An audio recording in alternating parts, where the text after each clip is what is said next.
Prostate cancer पिछले 10 साल में इंडिया में इंक्रीज हो रहा है। जो पूरी बॉडी के आप कैंसर्स आप सोचोगे तो उसमें prostate cancer third most common cancer है। सबसे कॉमन कैंसर जो है मुंह का कैंसर और लंग का कैंसर, और इसके अलावा जो third most common cancer main में है वो प्रोस्टेट कैंसर है। इंडिया में कितने लोगों को प्रोस्टेट कैंसर होता है? आप एग्जैक्ट नंबर्स की बात करोगे तो अगर हर 1 लाख लोगों में 5 लोगों को प्रोस्टेट कैंसर होता है। लेकिन अगर आप बिग सिटीज में देखोगे तो मुंबई के अंदर हर 1 लाख लोगों में 10 लोगों को होता है, and Delhi which is the highest lakh लोगों में 12 लोगों को कैंसर होता है। Urban lifestyle specially Delhi tops in the whole of India for incidence of prostate cancer. उसके 2 कारण हैं। और लेडीज एंड जेंटलमैन, आज जो हमारे गेस्ट हैं उनका नाम है doctor Ashish Sabharwal. He is a prostate cancer specialist in Apollo hospitals in Delhi. 14 साल experience with extensive study in robotic surgery from Miami USA. He lands up directly in our podcast, जहां पर हम बात करने वाले हैं अवेयरनेस के ऊपर कि प्रोस्टेट कैंसर फैलता कैसे। एक ना मिथ है कि अगर तुम अपना प्रोस्टेट हटा दोगे you will not be the same person. use the term robotic surgery, and when जब मैं आपके ऊपर रिसर्च कर रहा था, you are a specialist in robotics and you did it from Miami. Coming back, मैं इन दोनों को कंपेयर करता हूँ। एक ट्रेडिशनल सर्जरी जहाँ पर शायद लेप्रोस्कोपिक सर्जरी वर्सेस रोबोटिक, क्या डिफरेंस आता है इसमें? And why would I trust robots? So that's a great thing. Why would you trust robot? So मेरे चाचा पूछते थे कि अगर सर्जरी रोबोट करता तो आप क्या करते हो? अच्छा, same thing, why would I trust robots? So यही मिसकंसेप्शन है लोगों की, रोबोट सर्जरी करता है।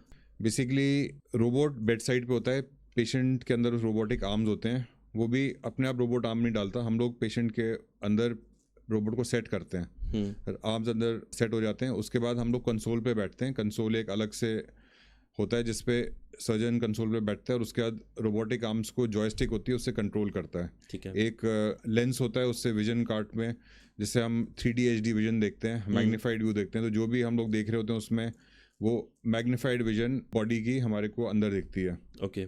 So difference between robotic and laparoscopic surgery है कि जो लैप्रोस्कोपिक सर्जरी है उसमें हम लोग, उसमें भी की होल इंसिजन होता है, छोटे छोटे होल से सर्जरी करते हैं, बट हम लोग पेशेंट के बेड साइड पे अपने आप भी आर्म्स मूव करके, लैप्रोस्कोप मूव करके उसका सर्जरी करते हैं। तो एक तो जब हम रोबोटिक सर्जरी करते हैं तो उसमें आर्म ट्रेमर जो है वो 0 है।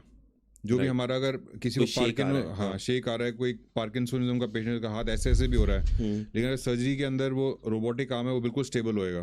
तो आप थोड़ा सा ऐसे करोगे तो थोड़ा सा ऐसे ही होगा, मतलब it is very stable. So it's like अगर रोबोट स्ट्रेट लाइन खींचना है हम थोड़ा सा वे भी कर सकते हैं, लेकिन उसका तो प्रिसीजन 100% होगा। प्रिसीजन 100% होगी। So one, it is very stable. Laparoscopy में वो स्टेबल नहीं है। अगर हैंड ट्रेमर हो रहा है तो वो लैप्रोस्कोपिक इंस्ट्रूमेंट भी ट्रेमर करेगा, लेकिन रोबोट में वो ट्रेमर नहीं है। तो अगर ट्रेमर नहीं है तो बिल्कुल प्रिसाइज कटिंग है, जहाँ पे हम कट करना चाहते हैं वहीं पे कट करेंगे। आसपास की नर्व्स, ब्लड वेसल्स उनको बचा सकते हैं, जो भी वाइटल ऑर्गन्स उनको बचा सकते हैं, जो हमारे को चीज़ निकालनी है उसी को हम निकाल सकते हैं। तो एक बड़ा एडवांटेज है। सेकेंडली इसमें 3D HD विजन है, मैग्नीफाइड व्यू है।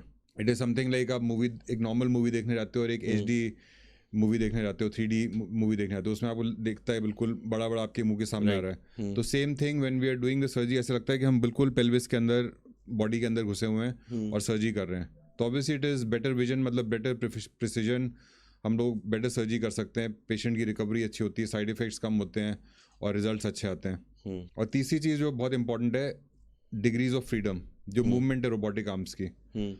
तो लैप्रोस्कोपी में सिर्फ आप इंस्ट्रूमेंट आगे पीछे ऐसे करते हैं। रोबोट के अंदर जैसे नॉर्मल ह्यूमन हैंड है, ह्यूमन हैंड की क्या मूवमेंट्स होती हैं? एक तो राइट लेफ्ट, ऊपर नीचे, ये रोबोट में मूवमेंट होती है। रोटेशनल मूवमेंट वो रोबोट में होती है जो लैप्रोस्कोपी में नहीं होती। और तीसरी जो बहुत इंपॉर्टेंट मूवमेंट है, ग्रिप, पिंसर ग्रिप जो होती है, ये जो ग्रिपिंग मूवमेंट है ये रोबोट में भी होती है और हैंड में भी होती है। राइट। ये जो ग्रिप है ये लैप्रोस्कोपी में नहीं होती। इनफैक्ट ये ग्रिप ये जो बहुत सारे एनिमल्स को और ह्यूमंस को डिफरेंशिएट करती है। Humans are more superior because they have this grip. Right. So ये चीज़ रोबोट में आती है। तो उसकी वजह से हम टिश्यू सूचरिंग और जो भी डेलिकेट चीज़ें वो सारी हम लोग रोबोट से कर सकते हैं, जो हम लैप्रोस्कोपी से नहीं कर सकते।